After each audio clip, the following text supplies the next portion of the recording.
peut commencer quand vous êtes prêts. I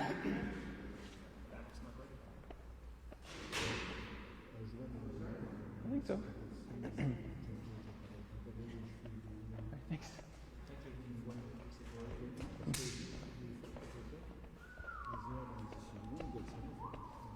All right, can you hear me okay? Yeah, good. All right, welcome everybody. I guess you should be the ones that welcome me because I haven't been there for about a year. I think last time I came was May last year, and we did one session when the club started. So it's nice to see that it's still going, still the nice conditions. I like the flooring very much. That's something I really enjoy when playing. You know, it's really not slippery. That's good, and lighting, you know, as well. It's great. So yeah, nice to see that the club is going. I hear from Michel there's quite a few players, and that's great. I mean, in the area it's hard to get table tennis, you know, with a lot of exposure. I know, but apparently that's doing a really good job. So today, basically, I'm going to try to make it interactive so that you guys can ask questions.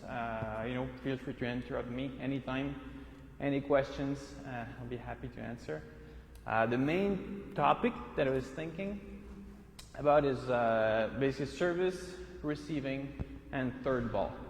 Reason for that is most of the points they end after 3 balls. That's when you look at the statistics. I haven't looked the latest, but the majority of the game is within the service, receiving, and third ball. So that's very key, you know, to master these. I'm not going to touch only the technical part. I want to also get you thinking about the game strategy. So that's, you know, 2 players with the exact, you know, similar technical skills.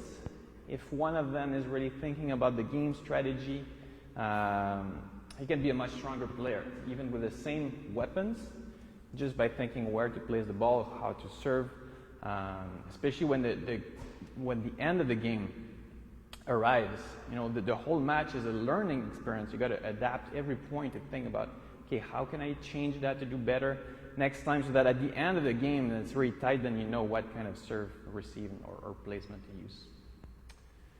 Any questions before we kind of start? Any comments, anything?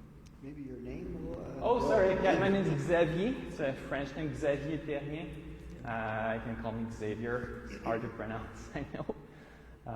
So yeah, I've been, you know, in table tennis for many years. I started when I was 6 years old. I was in a little club close to Sherbrooke, 4 hours from here. And when I was 16, I came in the area to play at the National Training Center, which was in Ottawa. And I remained here. You know, I stayed here, did all my university, CGEP University, and even then I went 1 year to France for table tennis with 3 friends. I convinced to come with me, take a year just for table tennis. Played some league matches. It was close to Paris. It was great experience. Then came back, finished my university, and started working. So I was kind of managing a little bit of everything because the sport was really intensive. It was taking, you know, at the beginning it was 7 training within the 5 days, and then sometimes it went up to, you know, could be up to 8 and 9, and sometimes going back when I started working, but still I was daily training plus the weekends, right, and plus the tournaments, and that's the traveling part is hard, and especially when you have family, because then I had like 1 kid, 2 kids, up to 4 kids, and I was still traveling and doing all that stuff. So it was difficult because, you know, sport, you want to go outside, you want to travel, you want to go further and represent your country, your club, but for family, you want to stay home. It was kind of opposite. So yeah, it was, but at some point last 2015, they moved the National Training Center from Ottawa to Toronto.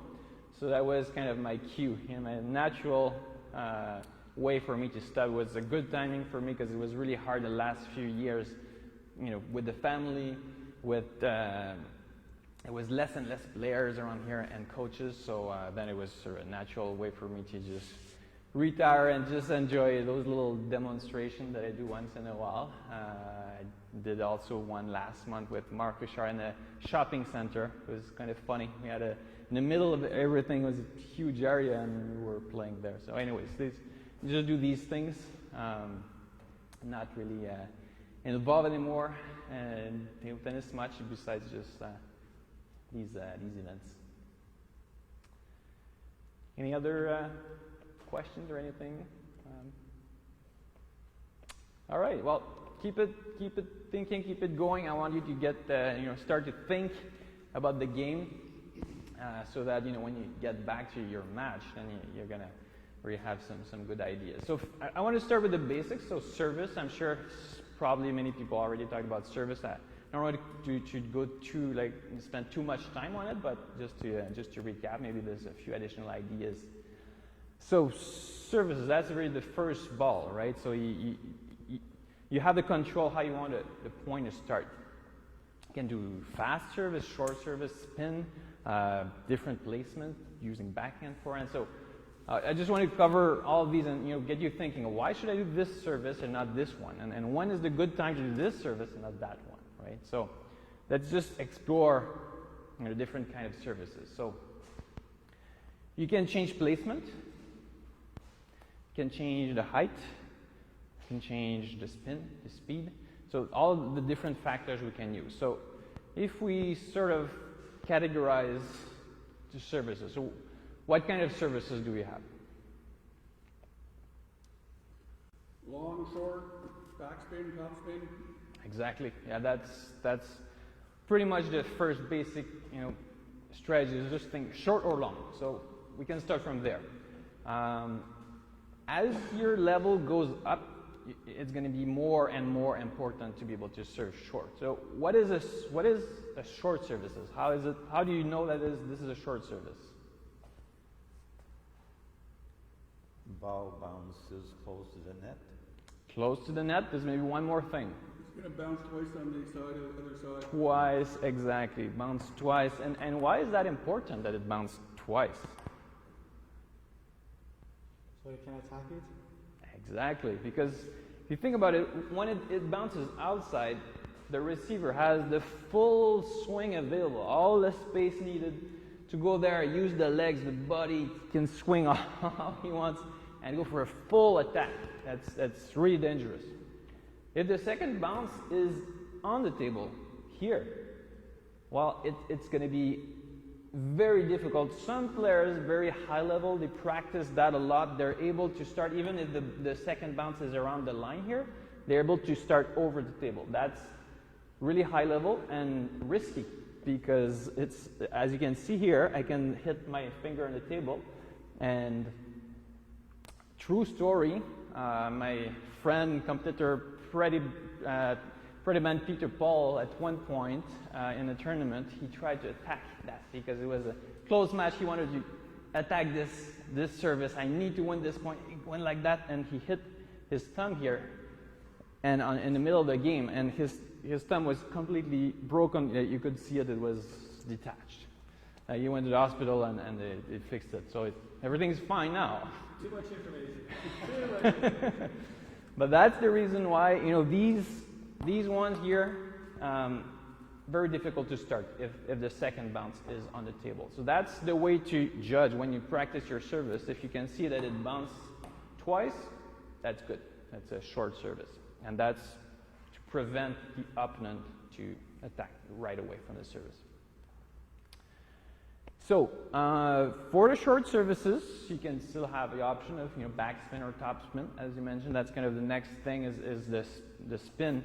If it's backspin, it's going to be even harder for the other one to attack. Because if there's a short service, I cannot use my full swing, but from here over the table, I can still do attack. We call flip or the different terminologies, but I'll call them flip. So you can still do that. If there's a lot of backspins, it's going to be really hard to flip. So if you do short serve, backspin, then there's a good chance that the opponent is not going to be able to do a strong attack. You can still flip, but maybe not as strong. It could be a slow one. You can still take over. Now with the short backspin, it might be easy to return short backspin. It might be too easy. If the player his technical skills are high enough, he can just return short and then you're in trouble. So you can do backspin, but with a mix of side spin. So it's getting a bit harder to keep it short. So you can mix backspin, no spin, right?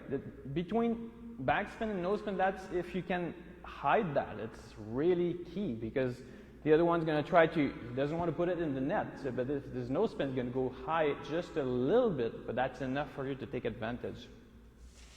If you go for a full top spin or backspin, the other one's going to be able to see. But if you go for small variations, change the amount of spin, then you're not going to win the point right away, but that's not the goal. The goal is really to get advantage and start the point in the direction that you want. So those things, the small variations are very important. So next, long service. So when should you do a long service? To surprise your opponents? To surprise your opponent, exactly. Do you want to do, what the percentage you want to use? How many short versus long service in a game should you do? 50%? 90-10. 90-10, that's a good idea.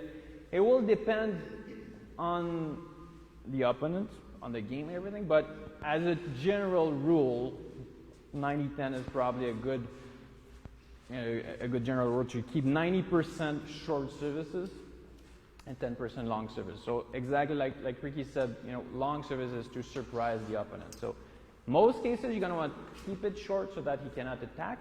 But then he's going to be always ready for short. That's the time you want to go for a long service and surprise. It's not just the service, because if you just do a service and you stop there, that's not enough. It's a service and right away you get into position. So if you go for a long service, right away you get ready even before the opponent is touching the ball. You have an idea where it's going to come back and get ready to attack that one. So the service is one thing, but the third ball is really, you want to think about the third ball even before you serve. You prepare your service and you say, okay, that's the next ball, that's what I want to do, and then you're all fully ready to do it and get ready for the next one. Any other comments, questions? When you're doing a long serve, would you serve underspin? Because you got time to move back So close to the table.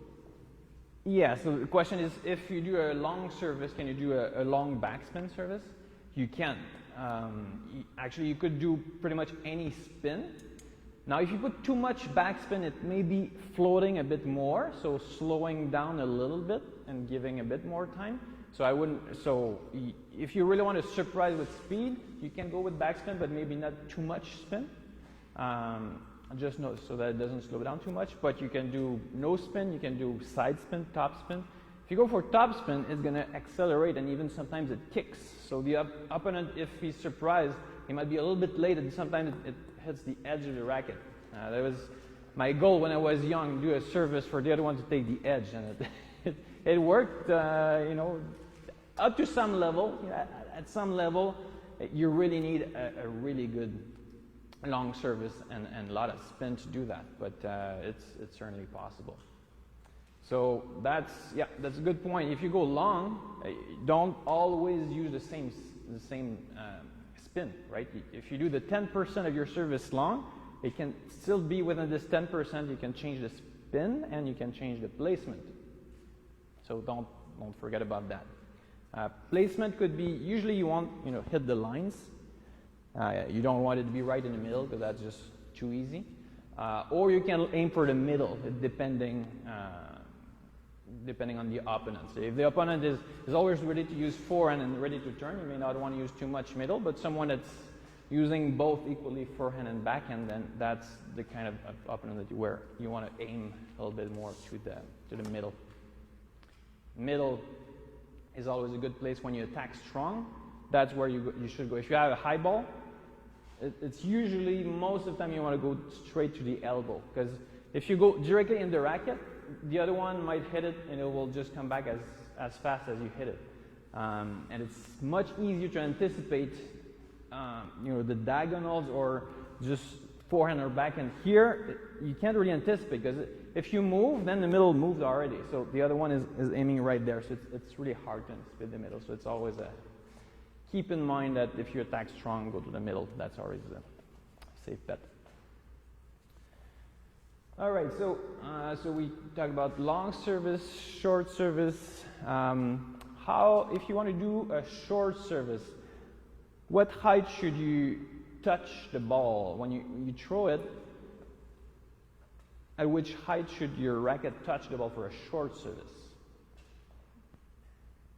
Same height as the net. Exactly, about the same height as the net. If it's too high, it's going to be too bouncy.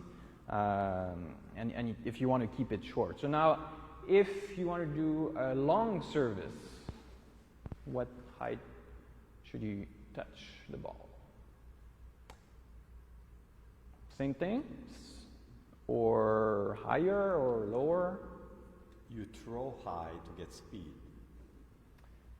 Throwing is another good component because when the ball, some people practice hours and hours and they throw all the way to the ceiling and come back here. So when the ball arrives to your racket, it already has a lot of speed. And then when you change that speed, that's the energy into the ball, into spin, that gives a lot more spin and speed. So that's, the advantage of throwing it high is that when it comes back, the ball has more speed, so more energy. It's a little bit more difficult to control if you throw it very high. Sometimes it will, the ball is going to move a little bit, or it's harder. You need to get the exact timing to touch it, so it's harder.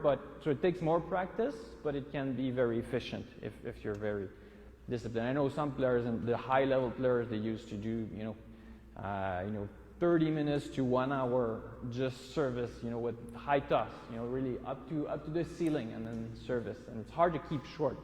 But as they get really, their skills improve and they start to control, it's very efficient.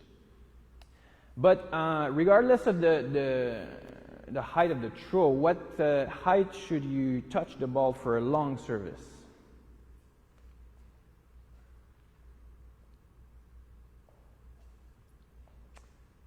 So if you hit it too high, then well, first of all, where should be the bounce on the table? On the other side, if you want it long, you want it really long, really deep on the line here.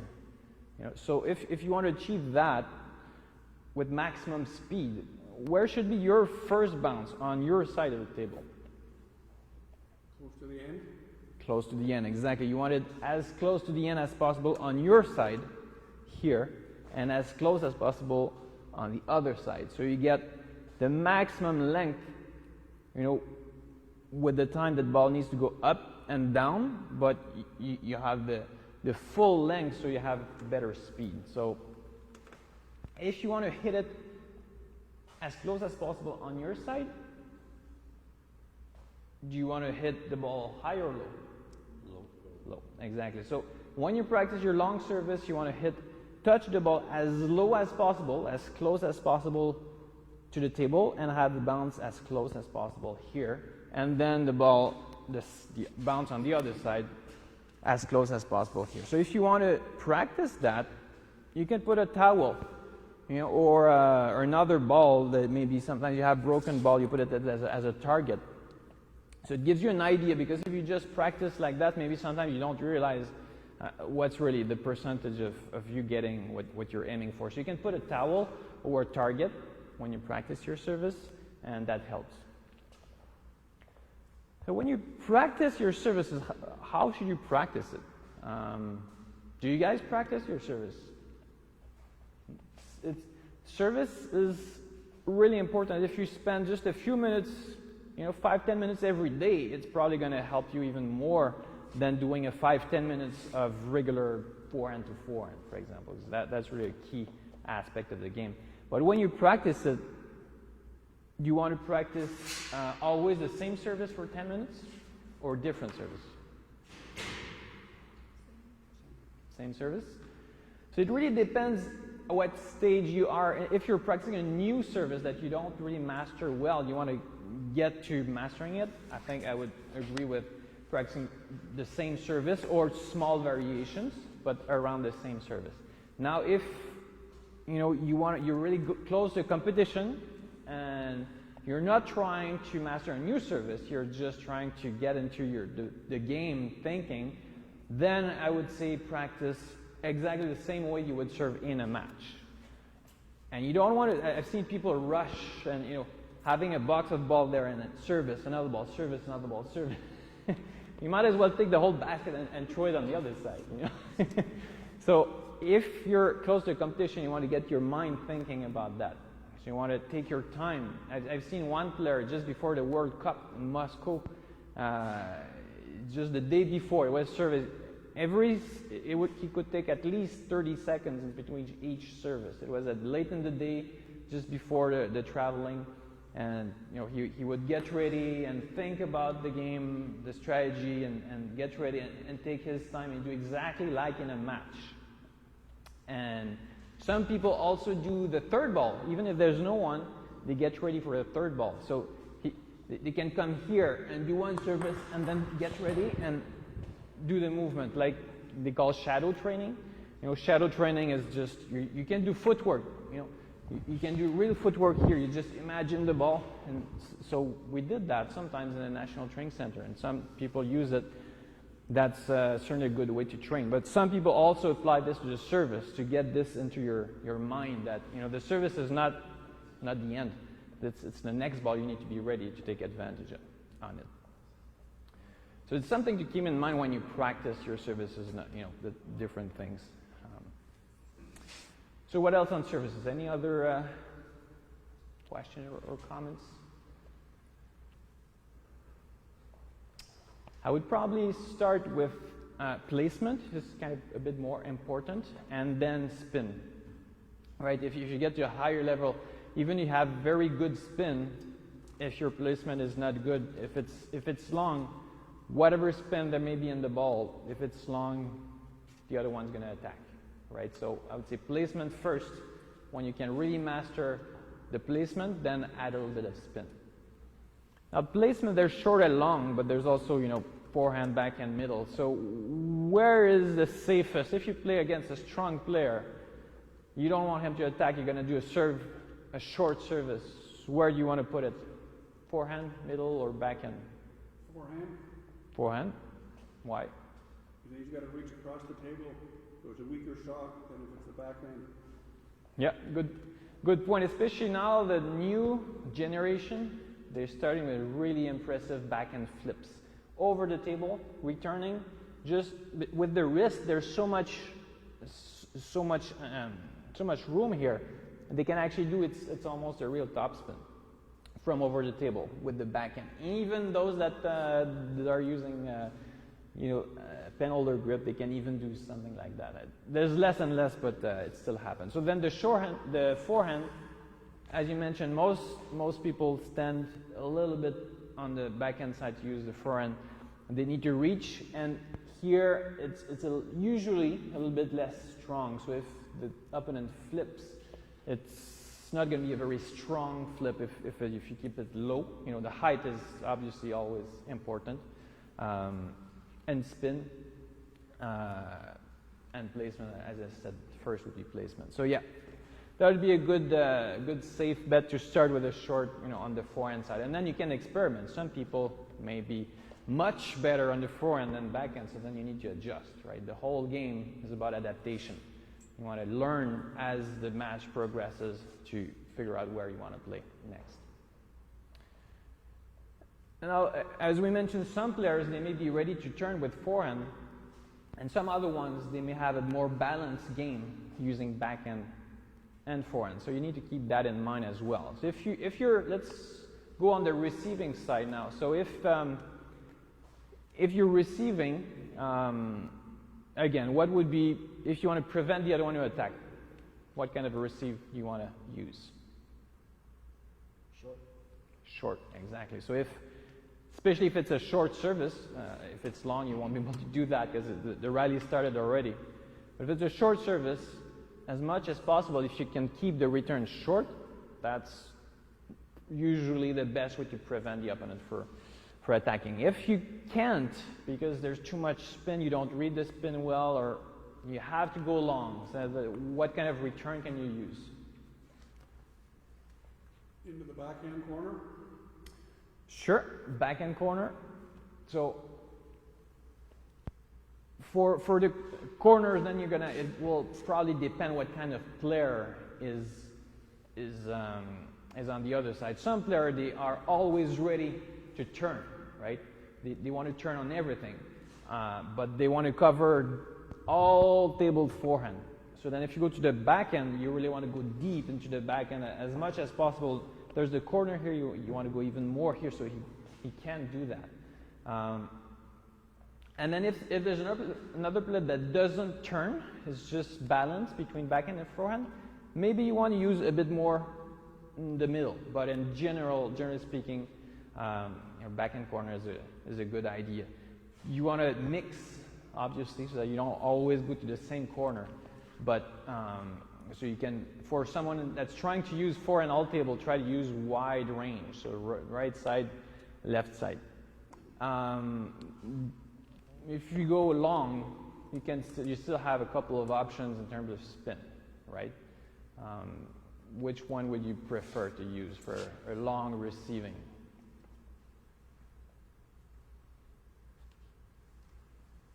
What kind of spin can you use for a long receiving?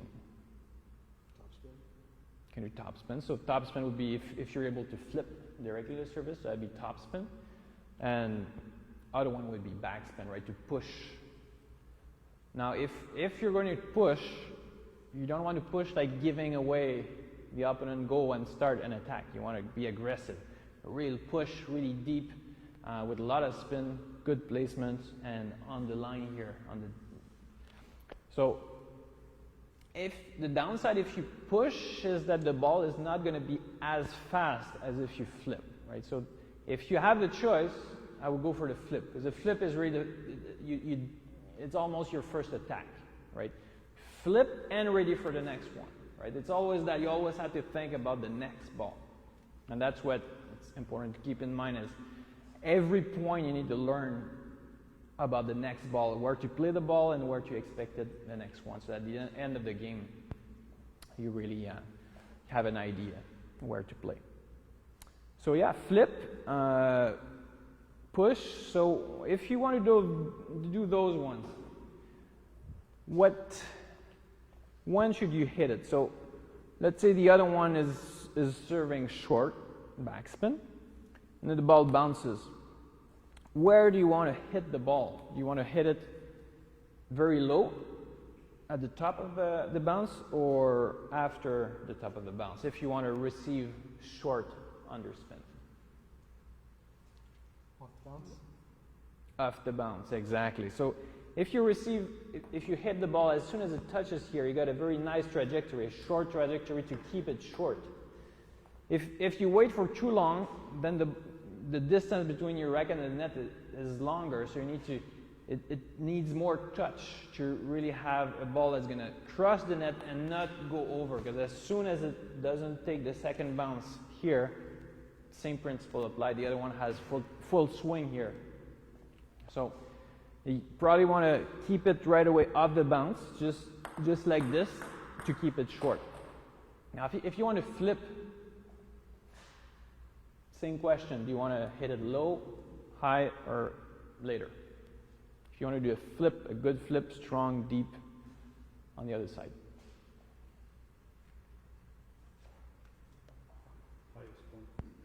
Highest point, exactly. So that's just physics, right? You're trying to go for speed for an attack. You want to be highest point so that you get the more angle possible over the net. Even the flips, sometimes, if it's really short, just a little bit high, this is almost a smash, right? Because if you look at the line, it's almost the same thing as a smash here. So some of the flip can be really, really strong, right? If the other one doesn't master the height, that's a dangerous thing about keeping it short. If you don't master the height and it's just a bit too high, then there's a huge angle for the opponent. So you gotta watch out for these ones. If you take it on the rise, though, don't you get an advantage in terms of speed? When it's rising? When it's rising, yeah, instead of at the top? So you get the like, as you mentioned, the timing of the ball's going up, but you get less angle. And the difference in the angle is quite huge, right? If it's here, you know, if it's under the net level, it's going to be hard to go with an attack, right?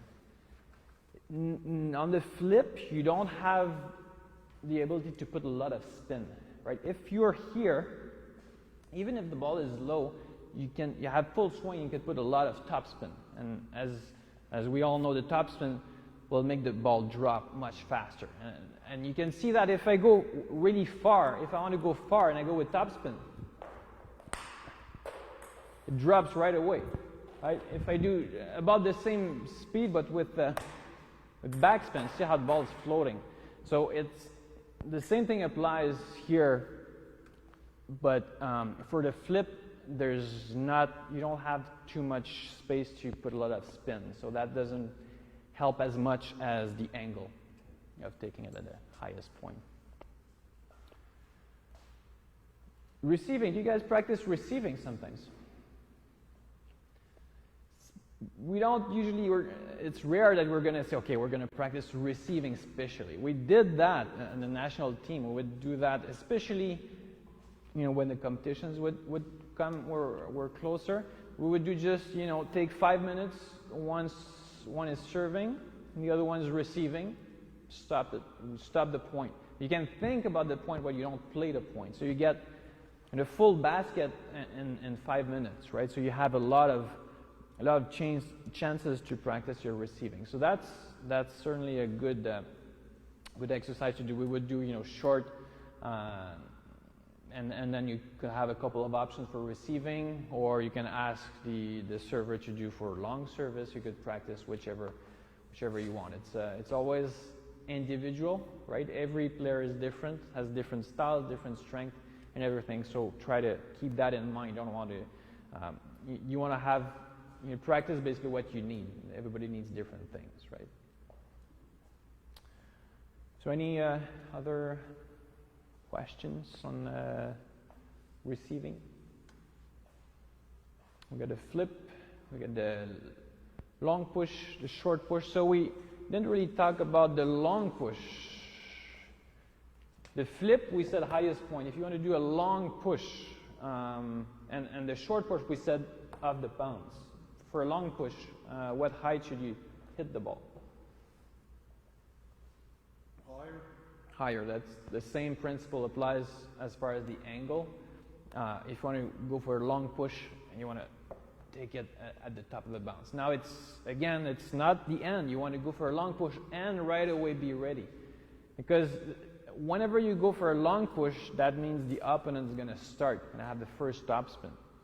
Your goal is that his topspin is not that strong so that you can counter the topspin, right? Counter or control, you know, could be just a block, but it could be, for example, my strategy is to go long forehand, then to the topspin, and I'm going to block to the backhand. I know that I'm going to be able to block that first ball, and then he's stuck in the backhand because he has a very weak backhand, right? That could be a strategy very valid. Right? Just long push the forehand, block to the backhand, and maybe sometimes that would be enough. It's not everybody that can come back and do a strong topspin from the backhand. So you want to give the initiative so that it's not going to be too strong, so that you can control or even go over. Right? In general, when people are under pressure, most of the time the ball will come back cross, diagonal. Right? So if I surprise the opponent and go with a really long push in the corner over there, then I want to be ready for this area of the table. You know, most of the time it's going to come back here, and if it comes here, it might be a bit slower, and then I have time to come back and just control to the backhand. Right? That's always, you want to think about the next ball. That's the main idea. Any other common questions? Okay, so now we kind of get to the third ball, which is really just, strategy. That's the main goal for today for me. That was just to get you thinking about, the strategy when you serve, where you want the ball to come for the next one. So, do you want to prefer service from the forehand side or from the backhand side? Who prefers to serve with the backhand side? And why?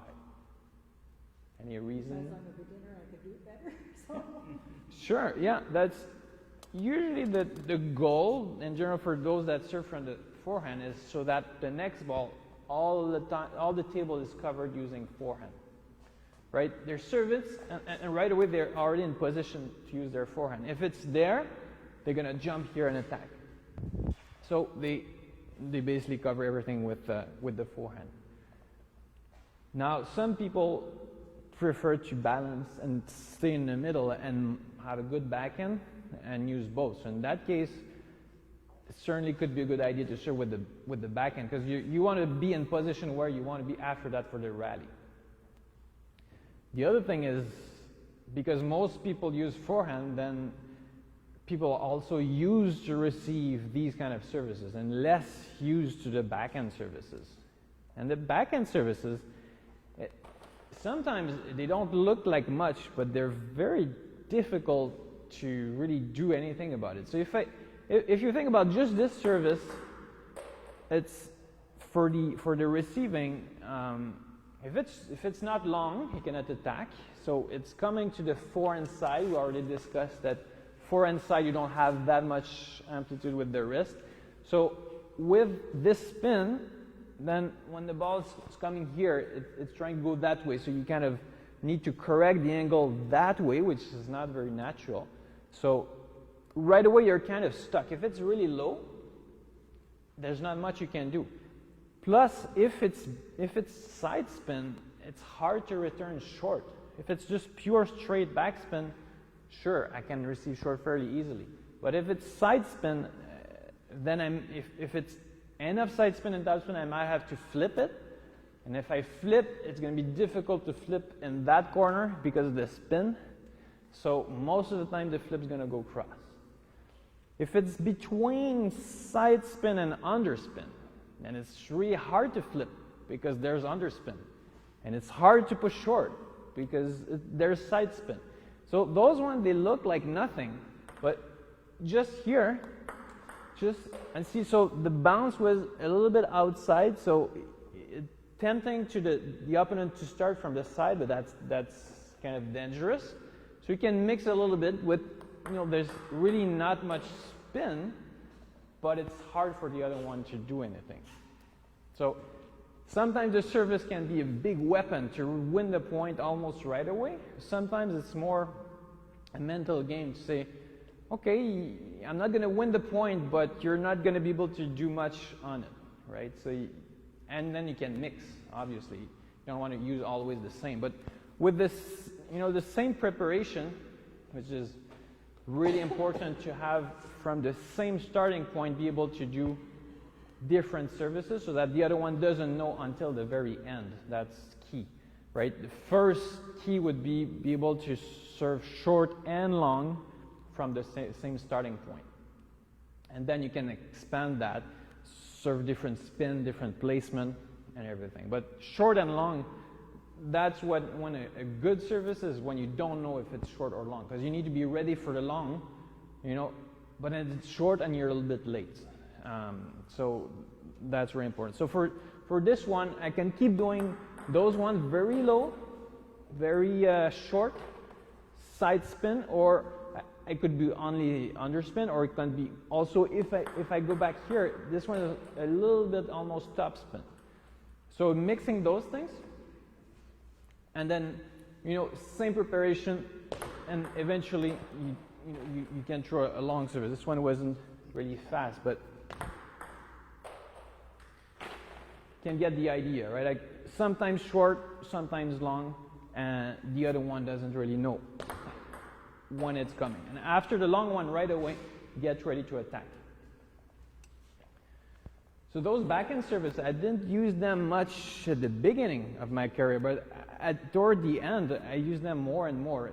Just because some people have, I realized, I was playing against one player, a junior player. He was probably 16 years old, and I had a lot of trouble, and I had lost to him actually twice in the same year, and it was ranked higher, so it was difficult for me to lose against this player. And then I realized how much trouble he had with this service, which doesn't look like anything, but he just couldn't return it. Just this service like this, it was really difficult for him to do anything on it. And when I started to use this service like 70% of the game, and I had no trouble beating him on the same year. So it was just a small change and made the whole difference. So some people are used to regular service from the forehand, and when you get to those ones that are coming differently, that can be a huge difference.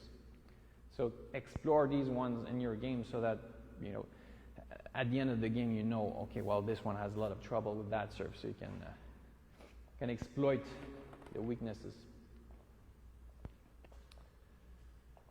Any thoughts, anyone?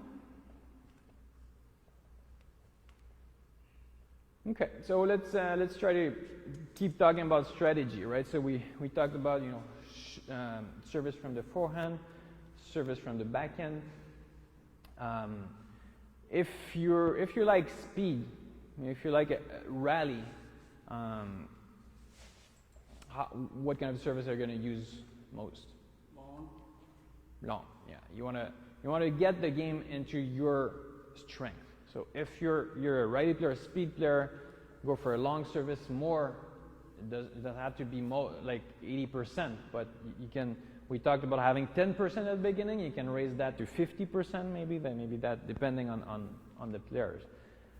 Some players will always, be waiting for the short and then surprise with the long. Some people will adapt very much and be ready for the long. After you serve one long, they will always be ready. So it's something you gotta try, you gotta judge in the game. So it's every match is different. That's what is fun actually about the game, is that it could be the same player, same level of player, but very different. Every match is very different. And I remember when I went to France, that's where I realized that there was maybe 200 players of the same level, about the same level, but I had never seen them. So we went to league matches, and every time it was new experience. In Canada, I would always play the same players every tournament, every year, so it was very different because I knew, before the match started, I knew all the services and everything. So, but over there, it's adaptation. When you go international, it's the other one, maybe you're the same level, but you have never seen his services or receiving. So it's really a matter of adapting quickly because the match goes so fast. So it's really about adaptation there. Anything else? Questions? Okay, so yeah, let's keep thinking about strategy. So long, if you want to be fast, you can use more long service. If you want to be the first one that starts, then you probably want to keep short and backspin service, so he cannot really flip. He can only push, and then you're going to start with the first attack. Some people like, the strong always works. If you can attack strong, it always works. It's against everybody if you go for very strong, very powerful topspin. Sometimes you can't, so sometimes you have to go for a spin. In my case, I was really with the spin. My first topspin was really with a lot of spin, and some player had a lot of trouble to control that. And then I could go into the rally and win the point. But some others, they had no trouble with the spin. They were able to counter, to block, so that's where I had a lot of trouble. So that's, in my case, I kind of struggled to have enough power on my first topspin. So that's something you want to think about, is you can mix your first attack can be very spinny and well placement, with a good placement, so that the next you get into the rally, or you can try to go very strong right away for the first ball, and that's usually what is the most effective, but not always easy to do. So, what do you guys want to learn more about? Do you want to about the strategy? You want to think about the last few points of the game? You know, how much risk should you take? If it's 9-9, you know, last game, how much risk should you take? Risk how? Risk how? In what manner? What do you mean by this? So if basically, are you gonna, let's say there's you want to give the other one a chance to miss, or you want to take the chance to miss, right? That's kind of different way of thinking. The other ones come with a short backspin serve. You can push long, and you know that you're not going to miss that one. So it's kind of safe. You're just going to for a long push, and then hope for the best. Or you're going to say, no, I'm going to try to attack it. You know that you have a chance to miss it, and then the point goes right away. So, I mean, there's no right answer. It's just something to think about. Some player, if you're the one that's going to take the risk, then you're the one that's going to control basically the end of the game. If every time you take the risk, as your level improves and you get more experience, the more these ones are going to go in your favor, right? If you have the habit of being safe and letting the other one attack, then you're not really in control of what's going to happen. It really depends if the other one's going to miss or not. So it's just something. These things, there's nothing right or wrong. It's just you want to keep that in your mind, and the key is to play matches, right? So for these ones, you might as well practice many hours with a forehand topspin cross. You know that in the game it's never going to be as you expect on the racket. So like we did at the beginning, the warm-up I did with Ricky there, it's just a warm-up, right? It's you don't want to do that for an hour or 2 hours, because it doesn't, unless you're just enjoying, right? But if we're thinking about the match here, how to win points, the match is really, you don't know where the ball's coming, you don't know, it's everything, every point is different. I guess I see you guys all sitting there. I'm sure maybe you want to get more action. Maybe someone wants to come here and we can do some serve receiving. Somebody wants to just try returning my services? Any volunteer? Sure? Okay. I haven't practiced my service for about 3 years. That's when I stopped in 2015. So probably be a bit rusty, but that's okay. We'll just do like one service, you return, stop the ball. So I'm gonna just mix, and then we can try to comment on what's going on. Nice. Exactly on the corner. That's really good. Nice miss hit. You can practice that. It was top spins. It was not too bad. So you see, same movement. Sometimes I can hit it going down. Sometimes this time I hit it going a little bit up. So it was a little bit of top spin there. Good. So that was one example of the service that looks like nothing, but there's not much you can do. It's just. And I couldn't really place it. I just put it back at the table. To place it. Right. So I went here with a little bit of spin here, very close to the forehand, and that's what I would expect here. Maybe I should even myself be ready for the next ball, so that we can see what's coming. Oh, sometimes I probably can pull out my. When I was young, I had very good service for my level. Those ones, I made 4 points out of 5 in my early career. So this one was left side, this one right side, and I'll always mix, top spin, back spin, and sometimes you don't know. This one, see, it looks like down spin, but actually it was just a pure side spin there. So notice I just went down at the end, so a little bit of down spin there. It was very efficient when I started.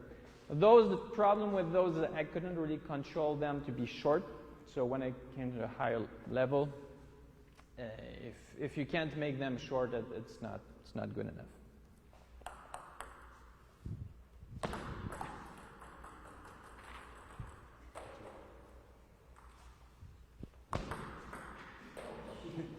So here, it's just placement. There's not much spin in there. Just placement to move it over there. That's all. So it's.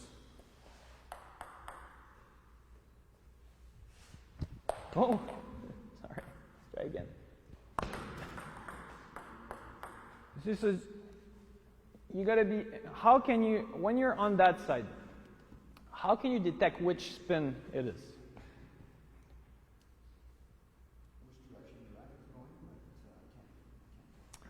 Yeah, so direction of the racket, but especially when it touches the ball, right? Because I'm trying to do all kind of movements, it's really at the point of contact. So that's the first thing you want to look for, the direction of the racket when it touches the ball. What else can you check?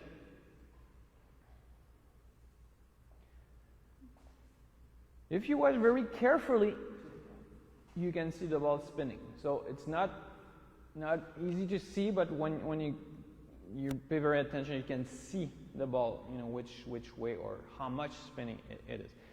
Another way is also with the bounce. So if you see that it accelerates on the bounce, it's going to be mostly top spin, right? If it's kicking. So it's all of those things. The first one being the direction of the racket, but you can also check these ones. Also, as far as spin and no spin, you can even hear a small difference in the sound. And if I go with no spin, it's going to be more. There's a small difference, so it's something you can think about. At some point, there was no rule about the color, right? So some player had two black, and one of them was very spinny, the other one was an anti-spin, and so they would turn the racket here, and then they throw the ball, and then sometimes it would be very spinny, some other time no spin at all. So, plus they were allowed to make noise at the time of the contact, so you couldn't hear the difference, you couldn't see the color. It was really hard for the opponent. So now the rule change, you're not allowed to do these things, and unless if you exaggerate, the umpire can warn you. It's not like you.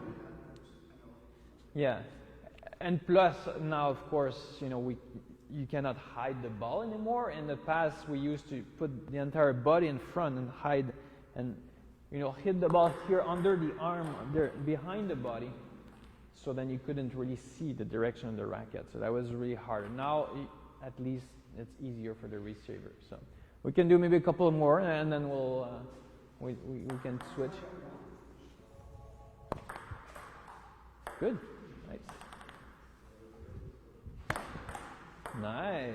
That was a fast one, but came back fast too. So then these are, you see how it came back cross, right? If you get surprised, usually it comes back cross. So when I would do this serve, I would right away turn and be ready. So that's where the opponent needs to think, okay, he's surprised, but then he can still change the direction. So that'd be one way. Okay, maybe last couple, and you see that with the high here, it would have been very easy for me to. So that's the mix: short forehand, long backhand. Oh, yeah, it would be a little bit high.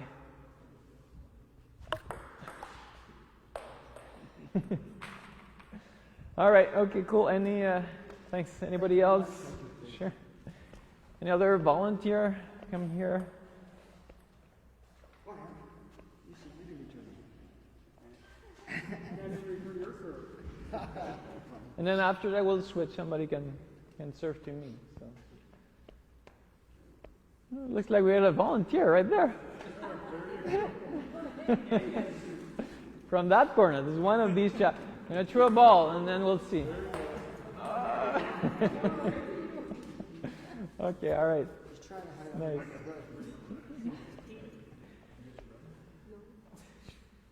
I got a spare racket.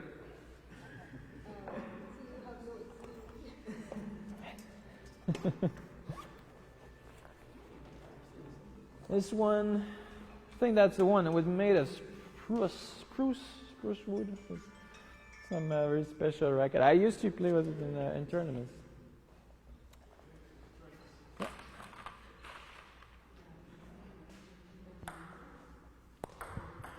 Oh, sorry, I got the edge there. So it was. Notice my racket finishes down, but at the contact, it's on the side. So that's where it went that way. This one was even on the top here. So these service you can do down, side, or even top. So that's what I used to do when I was young. Let's try again. Notice how it went down. It's long. It comes fast, but I touch it on the way down. So it's very surprising.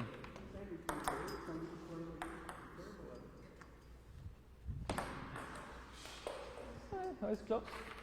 Now I finished that way, so this one was on the right side, actually.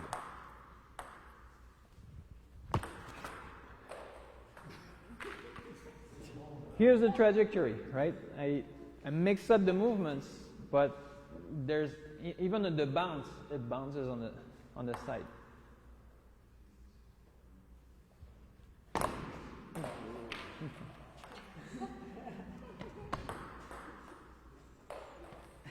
Not bad. Put the side spin here, so that's hard.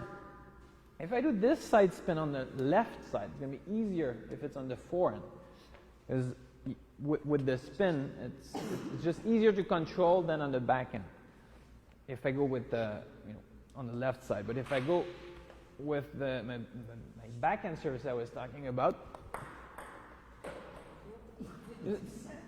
it's really important to reach. So right away, just when you get the other one to move, that's already harder to return.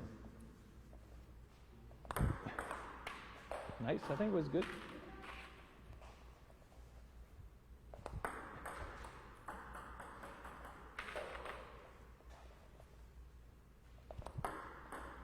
Net serve.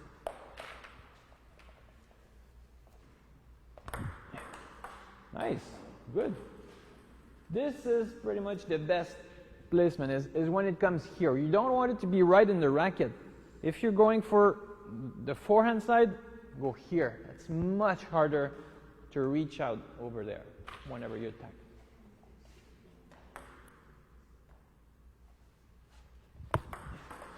Nice, good. This one, on purpose, I went really fast, but it was downspin. So he went straight down the net.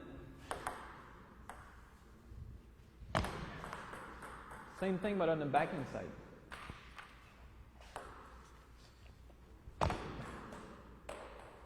So now I did the same service, but toward the middle. So you get to think about always mixing up the different placement.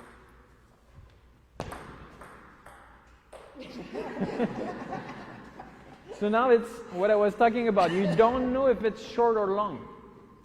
And even some players at one point toward higher level, they practice, having the low contact and even closer to his side of the table with the short service, so that you don't even know from the bounce if it's going to be short or long. But that's a bit harder to control, but it's possible.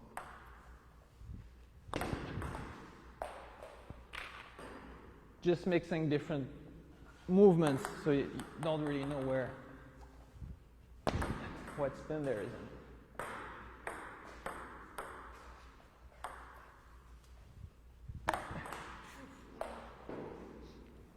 All right, thanks. Thank you. Embarrassing me. Well, that's. Keep rocking. Hey, Steve. How's it going? Nice to see you.